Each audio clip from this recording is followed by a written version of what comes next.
Lord Louis Mountbatten is often remembered as one of Britain's great modern royals, a decorated admiral, the last Viceroy of India, a man who seemed to stand at the center of every major event of the 20th century. Newsreels showed him smiling in uniform, waving from ships, shaking hands with kings and prime ministers. On the surface, he looked like the perfect symbol of a confident empire.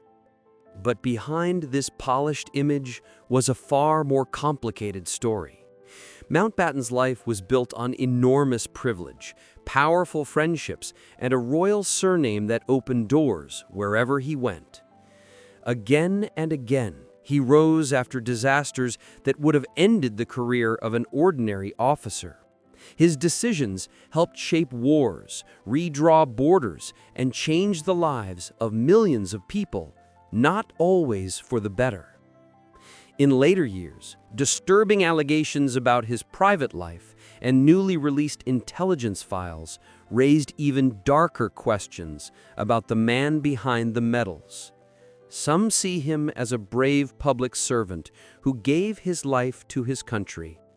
Others see him as the ultimate example of a system where birth mattered more than competence, and where serious failures were quietly brushed aside. This is the story of Lord Louis Mountbatten, how he rose, how he failed, and why so many historians now argue that he may have been one of Britain's most disastrous royal figures. Louis Mountbatten did not start his life as an ordinary British boy. He was born in 1900 as Prince Louis of Battenberg into a powerful German-British aristocratic family. From his first day, he was surrounded by the most important people in Europe. His godmother was Queen Victoria, his own great-grandmother. His godfather was Tsar Nicholas II of Russia, the last ruler of the Russian Empire before the revolution swept him away. As a child, Louis visited Russia and became close to the imperial family. He developed a deep affection for his cousin, Grand Duchess Maria, and later claimed he kept a photograph of her beside his bed for the rest of his life. This was the world he grew up in: palaces, royal cousins, and a sense that he belonged at the very center of power. For his first 10 years, Louis was educated at home, protected inside this royal bubble. Eventually, he was sent to elite schools like Lockers Park and then to the Royal Naval College. Even here, he was not just another student. He was the boy with the famous name, the boy related to half the crowned heads of Europe. From the beginning, his path was not about proving himself from nothing. It was about making sure that his birth, his connections, and his charm would carry him as far as they possibly could. When Louis was a teenager, Europe exploded into the First World War. He joined the Royal Navy at the age of 16 and served as a midshipman on major warships like HMS Lion and HMS Queen Elizabeth. It sounded heroic, and it certainly looked impressive in later biographies. But he was one very young officer among many, and his real advantage was still his surname and his connections, not his record in battle. During the war, something else changed that would affect the rest of his life. Anti-German feeling in Britain was running high, and the royal family's German-sounding name, Saxe-Coburg and Gotha, became a problem. King George V rebranded the dynasty as the House of Windsor. Louis's own family followed the same path. The German name Battenberg was anglicized, and he became Louis Mountbatten. The war ended, and Louis remained in the Navy. Unlike many officers whose careers stalled or ended, Mountbatten's continued. Part of that was his genuine interest in ships and communications. Part of it was the simple fact that he was now Lord Louis Mountbatten, closely tied to the British royal house by blood, marriage, and lifelong habit. Even in these early years, we see a pattern. Mountbatten is always there, always promoted, always safe. Not because he is the most brilliant man in the room, but because he belongs to a world that protects its own. In 1922, Louis Mountbatten married Edwina Ashley, one of the richest women in Britain. She was an heiress, a socialite, and a powerful figure in her own right. Their wedding created a new power couple, royal blood on one side, vast money on the other. Together, they had status, influence, and access to every important circle of the empire. Their honeymoon was as glamorous as their union. They traveled across Europe and North America, meeting artists and celebrities. In California, they even appeared in a short film directed by Charlie Chaplin, a private curiosity that never reached cinemas. The message was clear. The Mountbattens were young, modern, exciting, and at the heart of global high society. But behind this carefully presented image, the marriage was troubled from the beginning. Mountbatten later admitted that he and Edwina spent all our married life getting into other people's beds. They both had multiple affairs, often openly discussed in their social circle. What looked like a stable partnership from the outside was in reality a complicated arrangement full of infidelity and emotional distance. This double life would become a theme. In public, Mountbatten appeared polished, dutiful, charming. In private, his personal world was far less controlled and far more chaotic than the official photographs suggested. During the years between the world wars, Mountbatten's career and personal network grew together. He served in the Royal Navy, but he also spent a great deal of time close to the royal family. He joined the Prince of Wales, the future Edward VIII, on tours to Australia, India, and Japan, becoming a trusted companion. These long voyages and glamorous trips cemented his place as a royal favorite. At the same time, Mountbatten developed a real fascination with technology.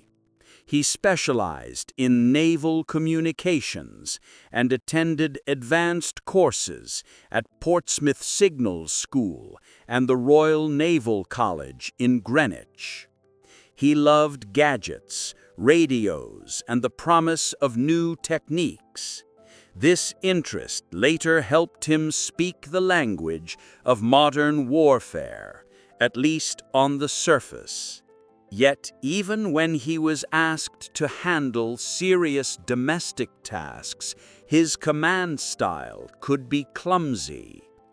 In the early 1920s, during a period of industrial unrest in Britain, he helped lead a platoon of stokers deployed to deal with strikes.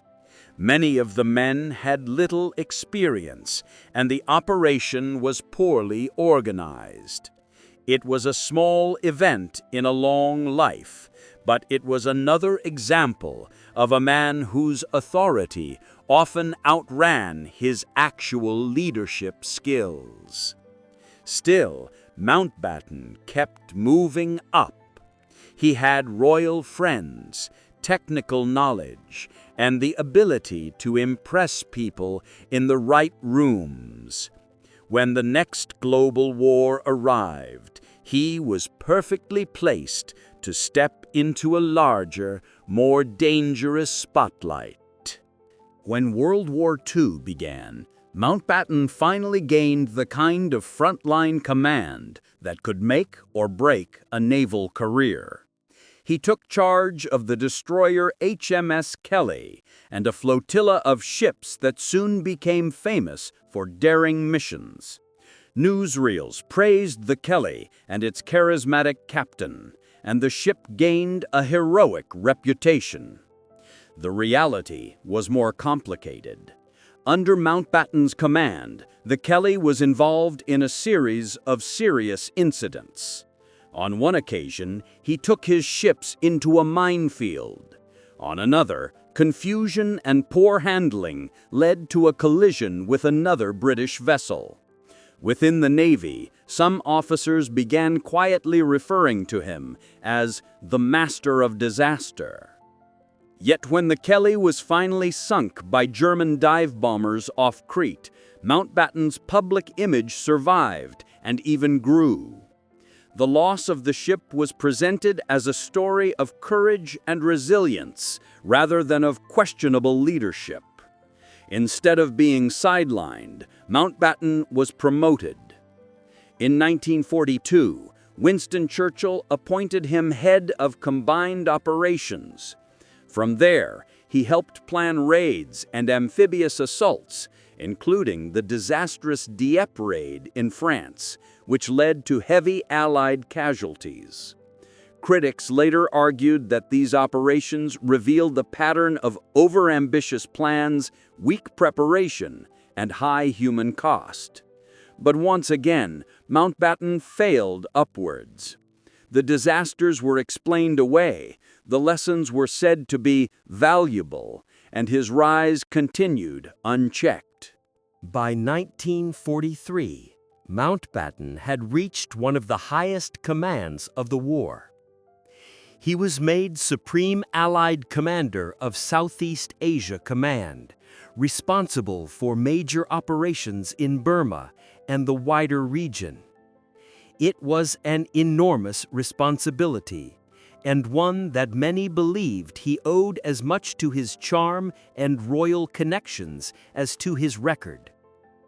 Inside the headquarters, experienced planners often pushed back against his more reckless ideas. He favored dramatic amphibious assaults that looked impressive on maps, but could have been disasters in practice. Many of these proposals were quietly shelved by staff officers who understood the risks better than he did. Mountbatten also appeared at major diplomatic events, including the Potsdam Conference, where Allied leaders discussed the post-war world. There, he reportedly tried to impress Joseph Stalin by talking about his family connection to the old Russian imperial dynasty. The attempt fell flat. It was a reminder that Mountbatten's instinct for social charm did not always translate well into high-stakes diplomacy. Despite this, he emerged from the war covered in titles and honors. If his record was mixed, the official version still presented him as a brilliant, modern commander, the perfect representative of a supposedly forward-looking British establishment. The question was, what could be done with him next? After the war, Mountbatten was given a new and highly sensitive mission.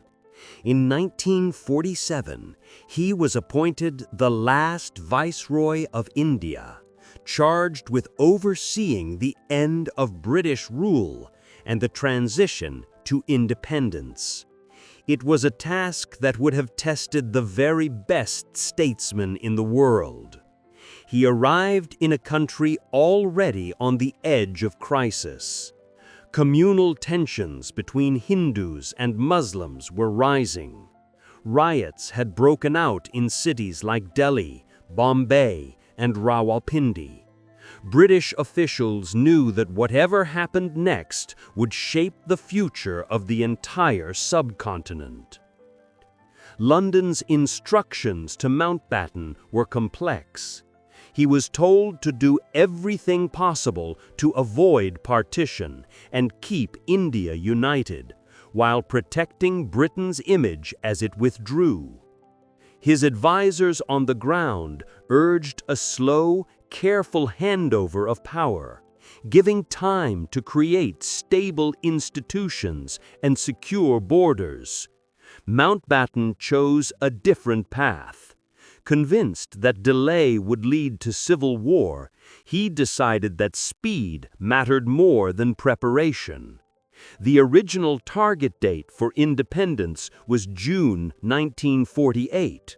Mountbatten brought it forward by almost a year, to August 1947. The decision left very little time for planning, for organizing security, or for protecting civilians who would be caught in the middle. He also came to accept partition as inevitable. India would be divided into a predominantly Hindu India and a Muslim-majority Pakistan. Some leaders, including Mahatma Gandhi, strongly opposed this and suggested alternative arrangements. One proposal, involving shared power between key leaders, was never passed on by Mountbatten, a choice that remains controversial to this day. When the partition lines were finally drawn, they cut straight through provinces, villages, and even individual communities. Suddenly, millions of people found themselves on the wrong side of a new border. Hindus and Sikhs fled Pakistan towards India, while Muslims fled India towards Pakistan. The largest mass migration in modern history had begun. In the chaos, terrible violence broke out. Trains were attacked. Caravans were ambushed. Entire villages were destroyed. Hundreds of thousands of people, perhaps more, were killed in massacres, revenge attacks, and desperate struggles for survival. The images of overloaded trains and endless columns of refugees have come to define the human cost of partition. Many historians argue that the rushed timetable, the lack of preparation, and the failure to provide adequate security contributed directly to this disaster. Mountbatten's defenders claim that he faced an impossible situation, that violence was already inevitable, and that a longer process might have been even worse. His critics reply that a slower, more careful withdrawal could have saved countless lives. After independence, Mountbatten became the first Governor-General of India for a brief period, working closely with Prime Minister Jawaharlal Nehru. He helped persuade many princely states to join the new Indian Union and maintained friendly relations with much of India's political elite. In India, some came to see him in a relatively positive light. In Pakistan, however, his name remains much more negative, associated with a sense of injustice and with the trauma of partition. To this day, his role in those months of 1947 is fiercely debated. When his time in India ended, Mountbatten returned to Britain and to the Royal Navy. Remarkably, his career continued to rise. He became Commander-in-Chief in the Mediterranean, and later reached the position of First Sea Lord, the professional head of the Royal Navy, a role his father had held before him.